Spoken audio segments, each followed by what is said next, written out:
কদিন আগে একটা কি যেন একটা অনুষ্ঠান আসছে না, পরশুদিন নাকি জামাই ষষ্ঠী। বাহ, কি মাইরা তোমাদের এদিকে হয়? ঘরে ঘরে জামাই ষষ্ঠী হয়? আচ্ছা, যাদের জামাই আছে তারা তো জামাই ষষ্ঠী করবে, আর যাদের জামাই নাই তারা কি করবে? তাদের কি জামাই ষষ্ঠী হবে না? হবে হবে হবে। আমি বলে যাচ্ছি, কারণ সামনে জামাই ষষ্ঠী বলে ওই জন্য একটু বলছি, নাহলে বলতাম না। কেন বলছি জানো? মনে রেখো, এই যে 17 তারিখে যে জামাই ষষ্ঠী আসছে, যাদের জামাই আছে ধুমধাম করে তো খাওয়া দাওয়া হবে, যাদের নেই তারাও জামাই ষষ্ঠী করবে। কাকে জানো? আমার এই ভগবান। কেন আজও বৃন্দাবনের মাটিতে জামাই ষষ্ঠী হয় আজও? কারণ সেখানে বাবা কয়েকটা তিথি খুব মূল্যবান, যেমন দোল পূর্ণিমা, রাস পূর্ণিমা, ঝুলন পূর্ণিমা, এই কয়েকটা তিথি কয়েকটা ব্রত খুব মূল্যবান। কারণ যারা গেছেন বৃন্দাবন তারা জানবেন, যারা জানেন তারা জানেন না। ঠিক এই রকম একটা মূল্যবান দিন যেটা হচ্ছে জামাই ষষ্ঠীর দিন। আজও আছে আমার নিয়মটা, এটা কোনো গল্প কথা নয়। বৃন্দাবনে যারা 84 কোষ বৃন্দাবন পরিক্রমা করবেন, ওই 84 কোষ বৃন্দাবন পরিক্রমা করাকালীন একটা জায়গা আছে, যে ছোট্ট একটা নদী পড়ে, যে নদীটার নাম কারতীয় নদী। আর কারতীয় নদীর পাশে একটা ছোট্ট গ্রাম, যে গ্রামের নাম হলো নবগ্রাম। যেমন আপনাদের এই গ্রামটা কালীপুর, সেই গ্রামটা ছিল নবগ্রাম। আর নবগ্রামে বাঞ্ছারাম নামে এক ভক্ত ছিল। আর এই বাঞ্ছারাম কোন বাজার থেকে মূর্তি কিনে এনে প্রতিষ্ঠা করেনি। এই বাঞ্ছারাম কারতীয় নদীর জল থেকে তুলেছিল আমার এই ভগবান কৃষ্ণকে। আর ওই কৃষ্ণের নাম ছিল সেখানে বিনোদ। আর বিনোদ কারতীয় নদীর জল থেকে তুলে ওই বাঞ্ছারাম নবগ্রামে একটা মন্দির প্রতিষ্ঠা করে ওই বাঞ্ছারাম প্রতিষ্ঠা করেছিল বিনোদকে। আর ওই নবগ্রামে একটা রাজা ছিল যার নাম বনমালী রায় বাহাদুর। আর এই বনমালী রায় বাহাদুরের একটা কন্যা সন্তান ছিল যার নাম রাধা। একদিন দর্শন করে আমার বিনোদকে রাধা ভালোবেসেছিল। সেই রাধার 12 বছর বয়সে মৃত্যু হয়। আর মৃত্যুর পর ওই নবগ্রামে একটা নিম গাছ ছিল, সেই নিম গাছ কেটে নিম গাছ দিয়ে রাধার মূর্তি তৈরি করে 12 বছরের মেয়ে রক্ত মাংসে গড়া যখন মৃত্যু হয়ে গেল, মানে বনমালী রায় বাহাদুরের মেয়ে, আর সেই মেয়েটার প্রাণটা নিয়ে ওই নিম কাঠের মধ্যে প্রতিষ্ঠা করেছিল। আজও যারা যাবেন ওই নবগ্রামে দেখবেন এই ভগবান বাঁশি হাতে নয়, যে সাজ আপনারা দেখতে পান ওই সাজ নয়। ঠিক যেমন একটা বর সেজে আসে, সেইভাবে আমার কৃষ্ণ বিনোদ সেজে আছে। আর বিনোদ হচ্ছে পাথরের মূর্তি, আর রাধারানীটা হচ্ছে নিম কাঠ দিয়ে তৈরি। আজও আছে এই হিন্দু জাতি আমরা যারা কোনদিন যাব বৃন্দাবনে নবগ্রাম, সেইখানে গিয়ে যদি কেউ পারে তো জামাই ষষ্ঠীর দিন খুব ভালো, আর যদি নাও যান অন্য কোনো সময়ে যদি যায়, সেইখানে গিয়ে ভগবানকে ভগবান রূপে সেবা করলে হবে না, সেইখানে গিয়ে ভগবানকে জামাই রূপে সেবা করতে হবে। মানে রাধারানীকে মেয়ে ভাবতে হবে, আর আমার ভগবানকে জামাই ভাবতে হবে। এটা কোনো গল্প কথা নয় মা, সত্য ঘটনা আজও বৃন্দাবনের মাটিতে আছে। যারা যাবেন সেইখানে জামাই বিনোদ রূপে আমার ভগবান প্রতিষ্ঠিত হয়ে আছেন। নিতাই গৌর প্রেমানন্দে হরি বল। তাহলে কি বললাম? যাদের জামাই আছে তারা জামাই ষষ্ঠী করবে, আর যাদের জামাই নাই তারা আমার গোবিন্দকে জামাই রূপে, যেমন জামাইকে ফলের ডালা সাজিয়ে দেবে, কত কিছু রান্না করে দেবে, ঠিক ওই ষষ্ঠীর দিন তুমি ভগবানকে জামাই রূপে সেবাও দিতে পারো। নিতাই গৌর প্রেমানন্দে হরি বল। তাহলে আজকে ফিরে আসেন মা লীলায়। মা গান্ধারী অভিশাপ দিল, আর অভিশাপটা নিয়ে আমার কৃষ্ণ চলে যাচ্ছে দ্বারকায়। আর যেই না দ্বারকায় চলে যাচ্ছে এমতো সময় হেন কালে তৃতীয় পাণ্ডব দেখিতে পাইল। হেন কালে তৃতীয় পাণ্ডব দেখিতে পাইল। হেন কালে তৃতীয় পাণ্ডব দেখিতে পাইল। হেন কালে তৃতীয় পাণ্ডব দেখিতে পাইল। প্রাণের সখা বলে ডাকিতে লাগিল। প্রাণের সখা বলে ডাকিতে লাগিল। প্রাণের সখা বলে ডাকিতে লাগিল। প্রাণের সখা বলে ডাকিতে লাগিল। সখা সখা এ কি তোমার চোখে জল, তুমি কাঁদছো? ভগবান মাথাটা নিচু করে বলছে, অর্জুন আমি দ্বারকায় চলে যাব। ভালো কথা, তা কাঁদছো কেন? বলে জানো, এক্ষুনি তোমার বড় মামাই অভিশাপ দিল যে তার যেমন কুরু বংশ ধ্বংস হয়েছে, আমারও নাকি 56 কোটি যদু বংশ ধ্বংস হবে। অর্জুন খিলখিল করে হেসে উঠেছে, কৃষ্ণ তোমার আর আমার কি মিল দেখো। বলে কেন? বলে দেখো, তোমাকে আমার বড় মা অভিশাপ দিয়েছে আর এক্ষুনি আমাকে একজন অভিশাপ দিল। বলে কে? বলে কেন? ভীষ্ম জননী গঙ্গা। ভীষ্ম জননী গঙ্গা অভিশাপ দিয়েছে। কি অভিশাপ? বলে আমাকে অভিশাপ দিল না আমার ছেলের হাতে আমার মৃত্যু হবে।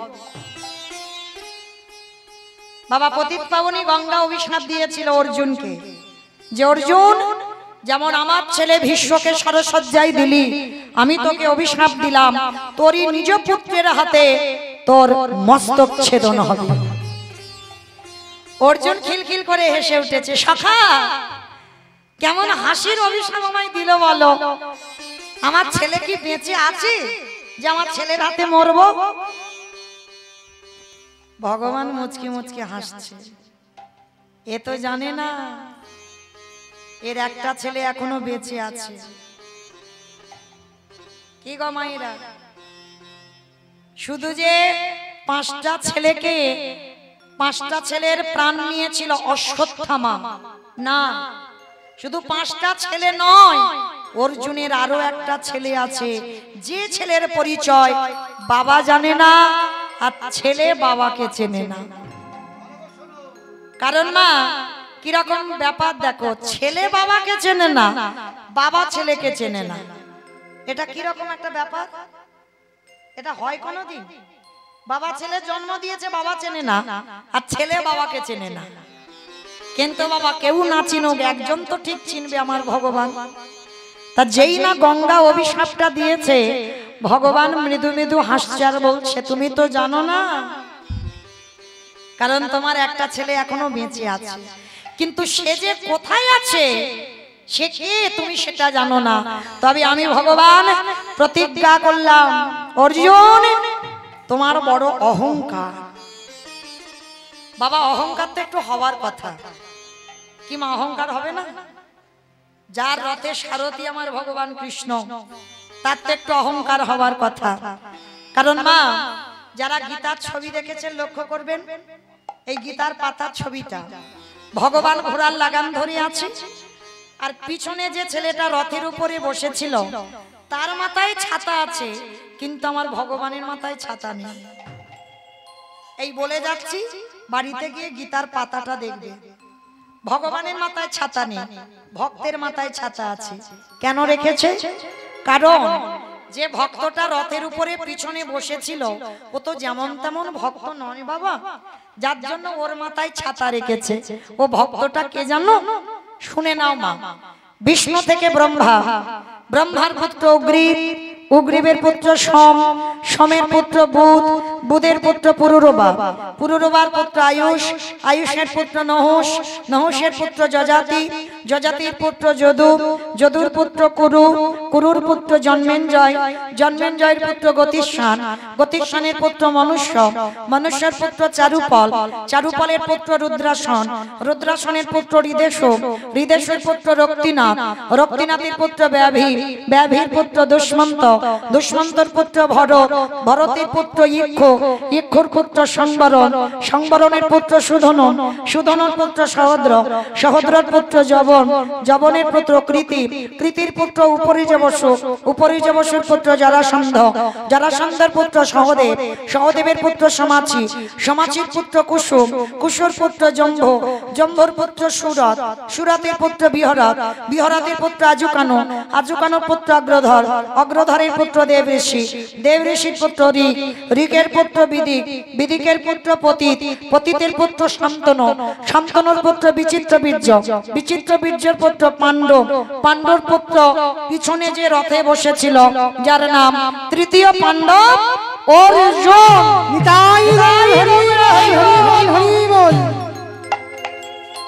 এত বড় বংশের ছেলে আজকে সেই ভগবান মনে মনে ভাবলো আমি তোমার রথে সারথি বলে তোমার অহংকার, কিন্তু তুমি তো জানো না যত রথে বসিয়ে আছে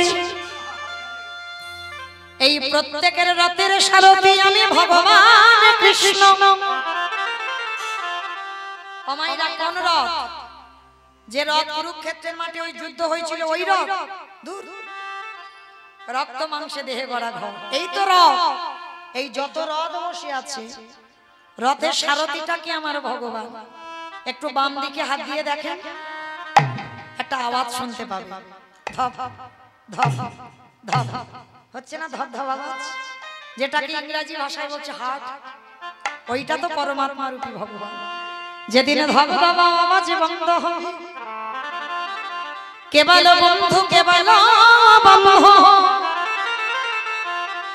সকল মায়া ছিন্ন করে আমাদের চলে যেতে হবে।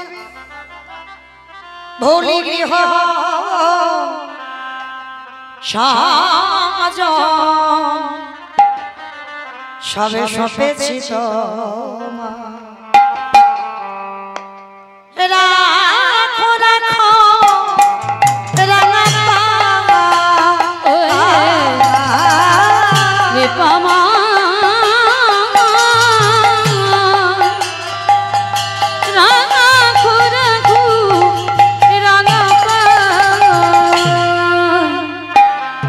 ভুলি গৃহ সাজা সব সপেছে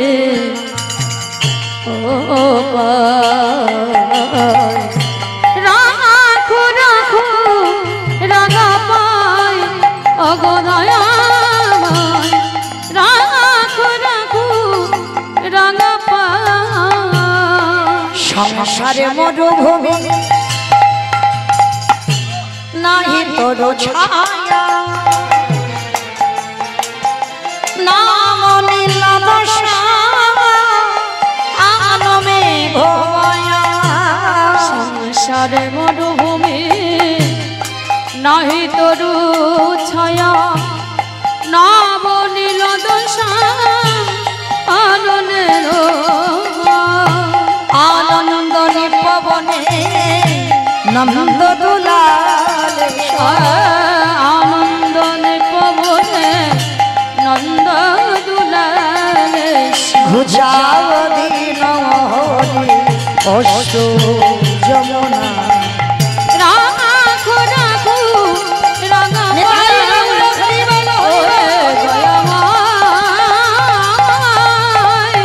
রাখো রাখো রাখো রাখো রাঙা পা। এইবার ভগবান মনে মনে ভাবছে অর্জুন তোমার অহংকার আমি চূর্ণ করব, তোমার ছেলেটা যেখানে আছে আমি তোমাকে কায়দা করে সেখানে নিয়ে যাব। তা এদিকে অর্জুন বলছে সখা তুমি যাবে দ্বারকায়, ঠিক আছে, আমার দাদা যজ্ঞ করবে অশ্বমেধ যজ্ঞ, এই অশ্বমেধ যজ্ঞটা হয়ে যাক, হয়ে গেলেই তুমি যাবে। ঠিক আছে তুমি যখন বলছো তাহলে অশ্বমেধ যজ্ঞটা হয়ে যাক। আর এই অশ্বমেধ যজ্ঞ হয়েছে, যুধিষ্ঠির মহারাজ যজ্ঞ করেছেন। আর এই যজ্ঞে বাবা নিয়ম আছে, একটা ঘোড়া ছেড়ে দিতে হয়। আর ওই ঘোড়াটা যখন পৃথিবী ভ্রমণ করবে, ঘোড়াটা যদি কেউ ধরে, ঘোড়াটাকে ছাড়িয়ে আনতে হবে যুদ্ধ করে। এই যজ্ঞের ঘোড়া ছাড়লে এটা নিয়ম। তাই এবার ঘোড়াটা যুধিষ্ঠির ছেড়ে দিয়েছে, ঘোড়া ফিরছে না, মানে নিশ্চয়ই ঘোড়াটাকে কেউ ধরেছে। এইবার যুধিষ্ঠির মহারাজ বলছে, অর্জুন তুমি তোমার সখাকে নিয়ে আমার ঘোড়াটা কে ধরেছে, কোন রাজ্যে গেছে, তুমি ঘোড়া ছাড়িয়ে নিয়ে এসো। ভগবান মনে মনে করছে এই তো সুযোগ।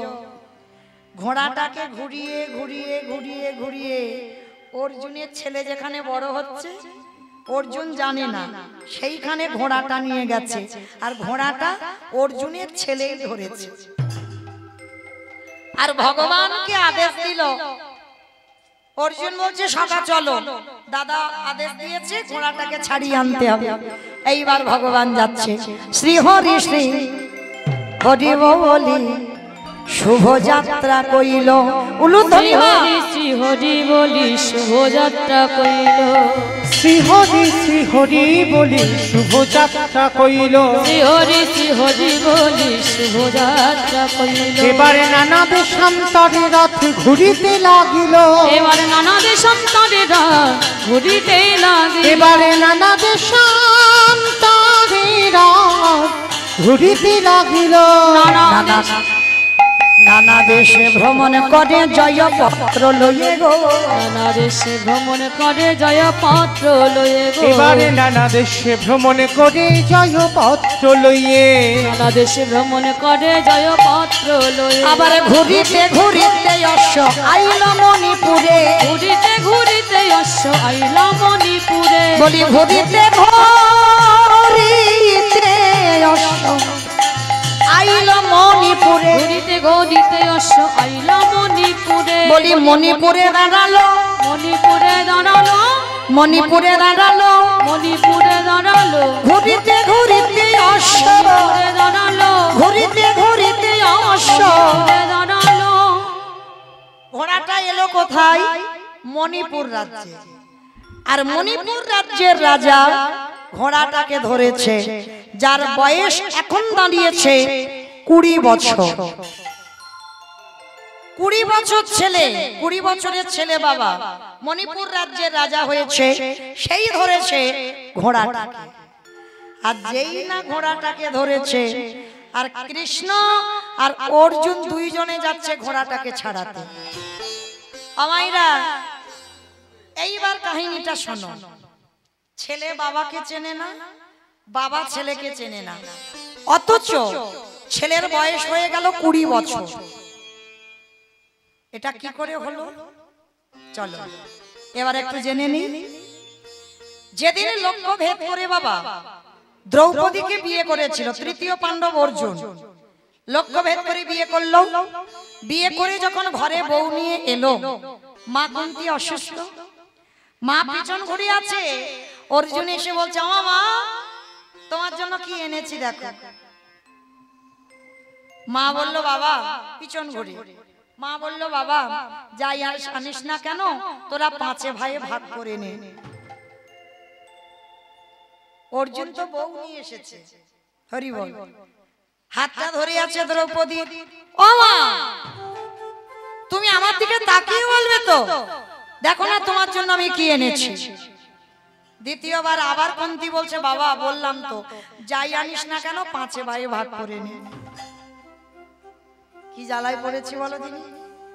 ও মা, তুমি তো না দেখে। আচ্ছা বাবা, এখানে কি অর্জুনের ভুল হয়নি?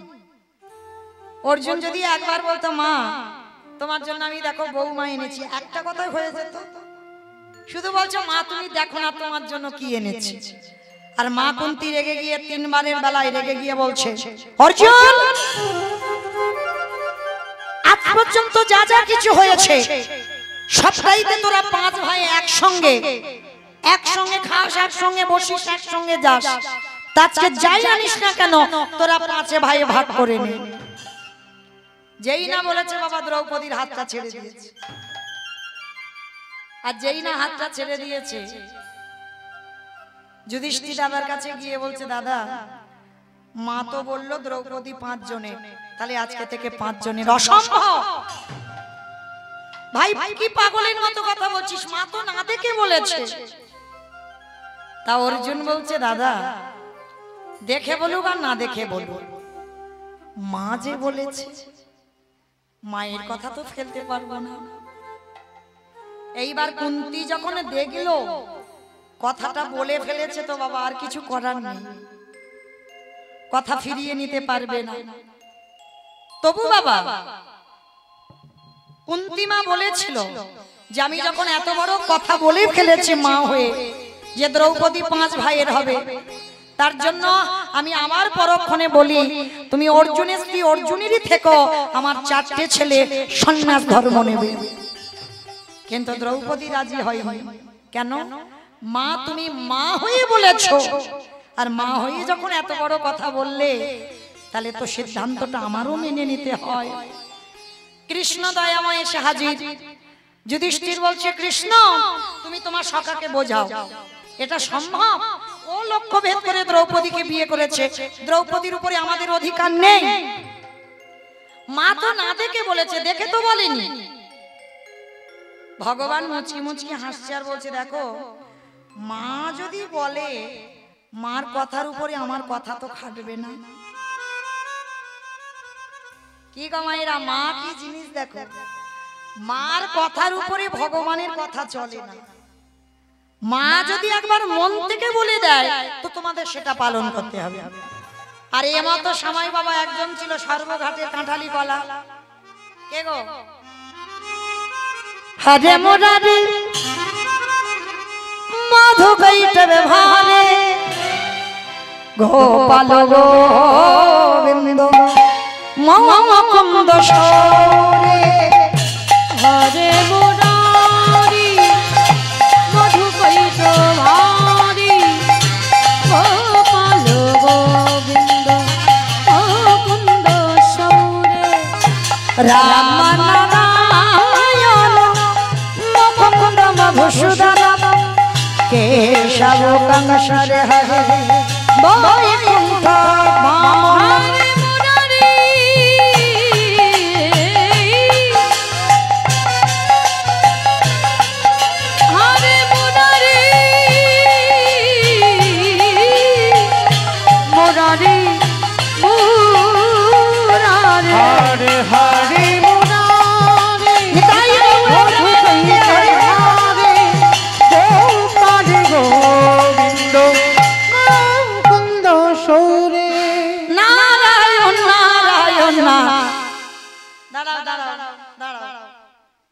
দ্রৌপদী একা 5 ভাই, কিন্তু ঠাকুর তুমি তো বললে দ্রৌপদীকে 5 জন বিয়ে করবে।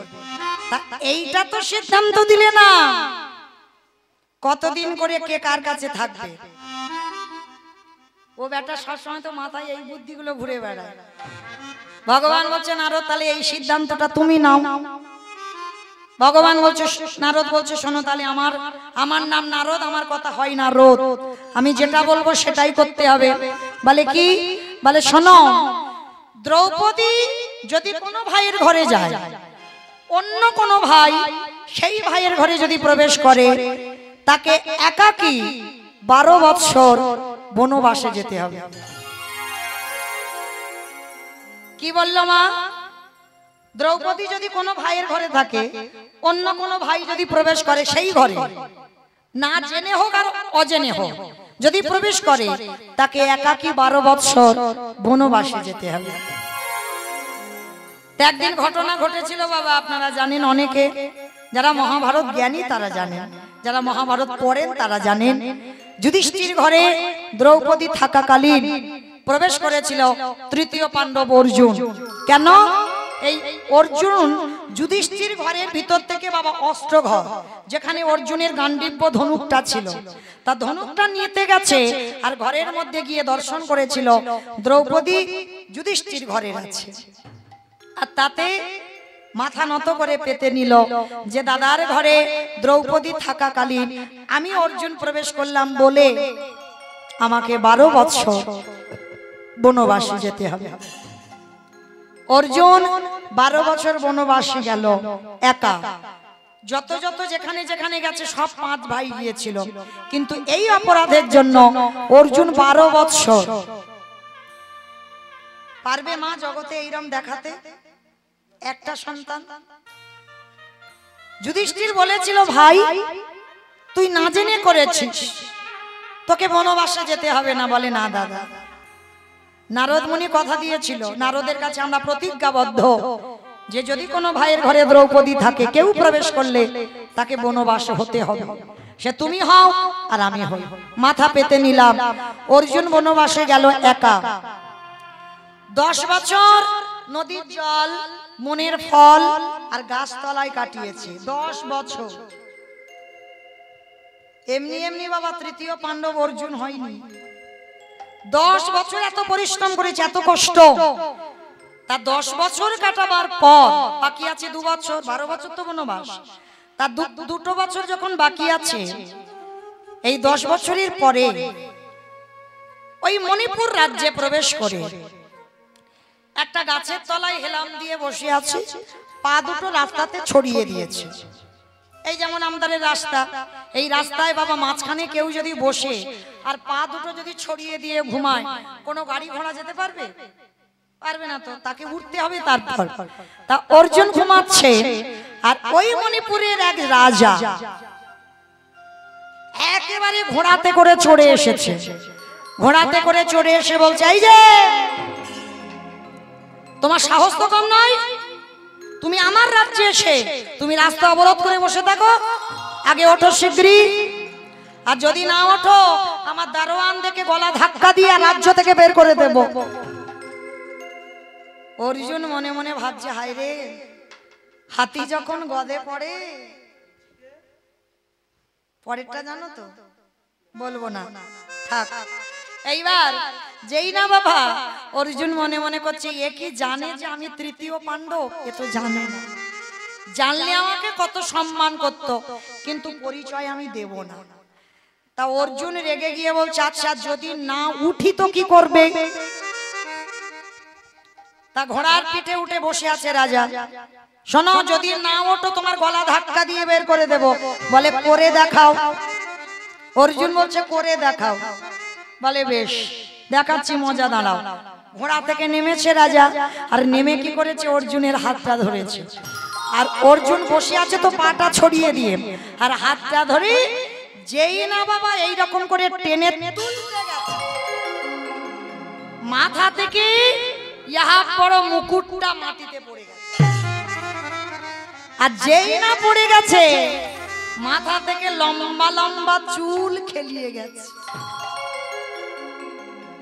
ও রাজা নয়, রাজার মেয়ে ছিল, যার নাম চিত্রাঙ্গদা। যেই না কেশ এলিয়ে গেছে, অর্জুনের হাত ধরে আছে। অর্জুন অপলক নয়নে চেয়ে আছে, আর চোখ ফেরাতে পারছে না। কে তুমি মনোমোহিনী, কে তুমি মনোমোহিনী, কে তুমি মনোমোহিনী, আরে দাঁড়িয়ে আমার চোখের আগে রাগালে পুষ্প ডাগে, কে গো চম্পা মদনী,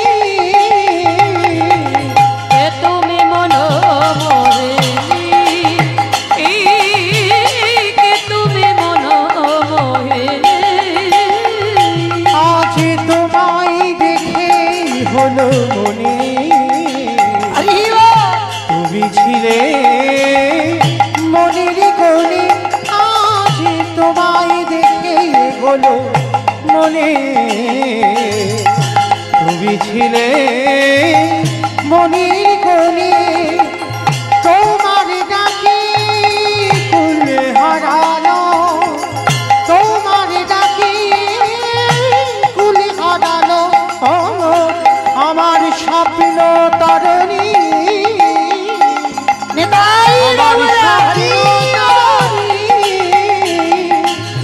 কে তুমি মনোমোহিনী,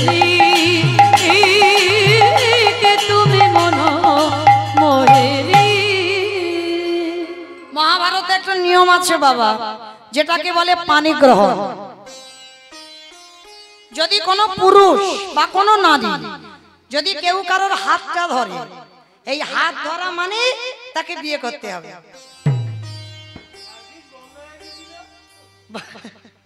ভাগ্যিস এখন আর নেই, হলে যে কি সব সর্বনাশটা হতো। মহাভারত এটা নিয়ম। এর আগে যদি তুমি 10-5টা বিয়ে করে রাখো অসুবিধা নাই, কিন্তু হাত ধরা মানে পানি গ্রহণ হয়ে গেল। এইবার চিত্রাঙ্গদা তো হাত ধরেছে, টেনে তুলবে বলে সে তুলতে পারছে না। অর্জুন তো রূপবান পুরুষ, আর চিত্রাঙ্গদা ও মণিপুর রাজ্যে রাজকন্যা। তাই এবার অপলক নয়নে চেয়ে আছে, চেয়ে থাকতে থাকতে বলে বলেন, হ্যাঁ গো তোমার নামটা কি? আমার নাম হচ্ছে হস্তিনাপুরের রাজা, আমি তৃতীয় পাণ্ডব অর্জুন। বাহ, যেই নাম বলেছে অর্জুন, বলছে তোমার নাম কি? আমার নাম মণিপুরের রাজা রাজকন্যা, আমার নাম চিত্রাঙ্গদা। বাহ, অর্জুন মনে মনে ভাবছে ভালোই হলো, 10 বছর নদীর জল, গাছের ফল আর গাছতলায় কাটিয়েছি, হাত যখন ধরেছি পানি গ্রহণ, 2 বছর আমি একটু আরামে কাটাবো। আর 2 বছর হয়ে গেলে আমি এই মেয়েটাকে এখানে রেখে পালিয়ে যাব। বাবা, এখনকার সমাজে যেমন বদলোকের অভাব নাই, তখনও ছিল। মনের এই ভাব যে 2 বছর আমি আরামে কাটাবো। চিত্রাঙ্গদা কিন্তু সতী সাধ্বী রমণী, মনে মনে ভাবলো বড় তো হলাম, বাবা তো বিয়ে দেবে, তাহলে এই ছেলের হাতটা ধরেছি মানে আমার পানি গ্রহণ হলো। তাহলে তৃতীয় পাণ্ডব অর্জুন হস্তিনাপুরে যুধিষ্ঠির ভাই, তাহলে ভালোই হলো, বিয়ে যদি করতে হয় এরে বিয়ে করব। বাবার কাছে গিয়ে সংবাদটা দিল। যখনই দিল ধুমধাম করে, সেও তো রাজার মেয়ে, এ শুধু রাজার ছেলে বলে নয়, মণিপুর রাজ্যের রাজার মেয়ে, ধুমধাম করে বিয়ের আয়োজন করলো। বরেলো বরেলো বলে পড়ে গেল সারা গো, উলুধ্বনি বা বনেলো বনেলো বলি পড়ে গেল সারা, বনেলো বনেলো বলে পড়ে গেল সারা গো, বনেলো বনেলো বলি পড়ে গেল সারা। এবারে পাড়া প্রতিবেশী গণ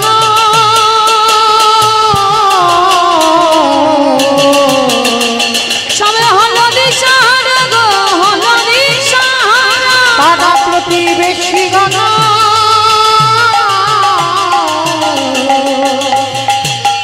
সবে হলো দিশাহারা গো, হলো দিশাহারা। ঢাকে বাজে ঢোলক বাজে, ঢাকে বাজে ঢোলক বাজে, মাদলের দোল। ও ঢাকে বাজে ঢোলকে বাজে মাদলের বল, ঢাকে বাজে ঢোলকে বাজে মাদলের দোল গো, ঢাকে বাজে ঢোলকে বাজে মাদলের বল। হুলুধ্বনি শঙ্খধ্বনি